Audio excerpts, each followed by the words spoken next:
The one and only Botticelli. Botticelli and Raphael, shirts and trousers. வீட்டிற்கு காய்கறி வாங்க சென்ற ஒருவரின் பாக்கெட்டில் இருந்த தொலைத்தொடர்பு சாதனமான பேஜர் திடீரென வெடித்து சிதறுகிறது. அவர் கதறி துடிக்க அருகில் இருந்தவர்கள் சிதறி ஓடுகின்றனர். அவருக்கு மட்டுமல்ல, மொத்தமாக 5000 பேருக்கு இதே சம்பவம் நடக்கிறது. ஒரே மணி நேரத்தில் ஒரு நாடே அதிர்ச்சியில் ஆழ்கிறது. கேட்கும் போதே வினோதமாக இருக்கிறதல்லவா? ஆம், லெபனானில் பேஜர்கள் வெடித்த செய்தியை உங்களில் பலர் கேள்விப்பட்டிருக்கலாம். எதனால் இப்படி நடந்தது, எப்படி இந்த சம்பவம் அரங்கேறியது என்ற விவரத்தை விளக்கும் முயற்சியே இந்த வீடியோ. இஸ்ரேல் வர்சஸ் ஹமாஸ் என கடந்த சில மாதங்களாக நடந்து வரும் போரானது இஸ்ரேல் வர்சஸ் ஹெஸ்புல்லா அமைப்புக்கு இடையேயான போராக நீண்டிருக்கிறது. அந்த வகையில் ஹெஸ்புல்லா அமைப்பை தாக்க வேண்டும் என்று நீண்ட நாட்களாக திட்டமிட்ட இஸ்ரேல்தான் அதன் உளவு அமைப்பான மோசாட் மூலம் இந்த தாக்குதலை நடத்தியதாக கூறப்படுகிறது. சரி, ஜேம்ஸ் பாண்ட் படத்தை மிஞ்சும் இந்த பேஜர் தாக்குதல் அரங்கேறியது எப்படி என்பதை இப்போது பார்க்கலாம். உலகிலேயே மிகவும் பயங்கரமான, எதையும் திட்டமிட்டு முடிக்கும் உளவு அமைப்பு என்றால் அந்த பெருமை இஸ்ரேலின் மொசாட் அமைப்புக்கே சேரும் என்று கூறப்படுகிறது.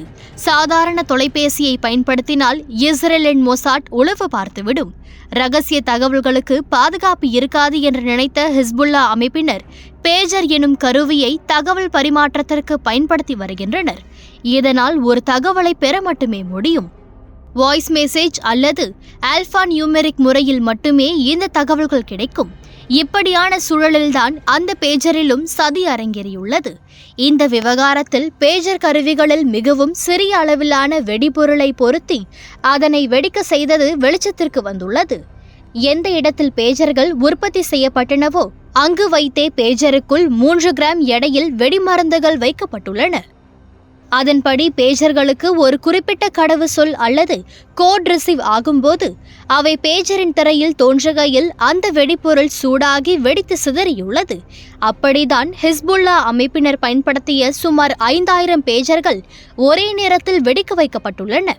தைவானை தளமாக கொண்டு இயங்கும் கோல்டு அப்போலோ எனும் நிறுவனத்திடம் இருந்துதான் சுமார் 5000 பேஜர்களை ஆர்டர் செய்து வாங்கியுள்ளது லெபனான். அதன்படி தொலைபேசி பயன்படுத்தினால் உளவு பார்த்து விடுவோம், பேஜரில் எங்களால் பார்க்க முடியாதா, உங்கள் வழியிலேயே வந்து அடிக்கிறோம் என்ற பாணியில் இஸ்ரேலில் மொசாட் இதை செய்துள்ளதாக குற்றம் சாட்டுகிறது ஹெஸ்புல்லா அமைப்பு. ஒரிஜினல் பேஜர் கருவியை உற்பத்தி செய்து வந்த ஐகாம் எனும் நிறுவனம் இந்த உற்பத்தியை 10 வருடங்களுக்கு முன்பே நிறுத்திவிட்டதாகவும் இந்த மாடலுக்கான பேட்டரியை கூட தாங்கள் தயாரிப்பதில்லை என்று விளக்கமளித்துள்ளது. தங்கள் நிறுவனத்தின் மூலமோ டிஸ்ட்ரிபியூட்டர்கள் மூலமோ இந்த பேஜர்கள் ஹெஸ்புல்லா அமைப்புக்கு சென்றிருக்க வாய்ப்பில்லை என்கிறது ஐகாம் நிறுவனம்.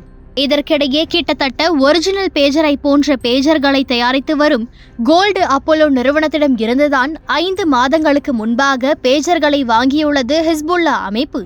அந்த வகையிலும் இந்த வெடிப்புக்கும் தங்களுக்கும் எந்த தொடர்பும் இல்லை என்று மறுக்கிறது கோல்டு அப்போலோ. இவை அனைத்தும் ஒருபுறம் இருக்க, பேஜர் மட்டுமல்லாது வாக்கி டாக்கியிலும் இதே சதி நடந்துள்ளது. கடந்த 2 தினங்களாக நடத்தப்பட்ட இந்த வகை வெடிவிபத்தில் இதுவரை 32 பேர் உயிரிழந்துள்ளனர். 3000க்கும் மேற்பட்டோர் காயமடைந்துள்ளனர். இந்த தாக்குதலுக்கு முழு பொறுப்பு இஸ்ரேல்தான் என்று குற்றம் சாட்டும் ஹெஸ்புல்லா விரைவில் பதில் தாக்குதல் நடத்தப்படும் என்று சூளுரைத்துள்ளது. பார்ட்டி வேர்னாலும் I prefer Botticelli. எங்க இருந்தாலும் நம்ம ஸ்டாரா தெரியணும் இல்லையா? வெரைட்டியான கலர்ஸ், நியூ டிசைன்ஸ், அதுக்கு மேல star look. The one and only Botticelli. Botticelli and Raphael, shirts and trousers.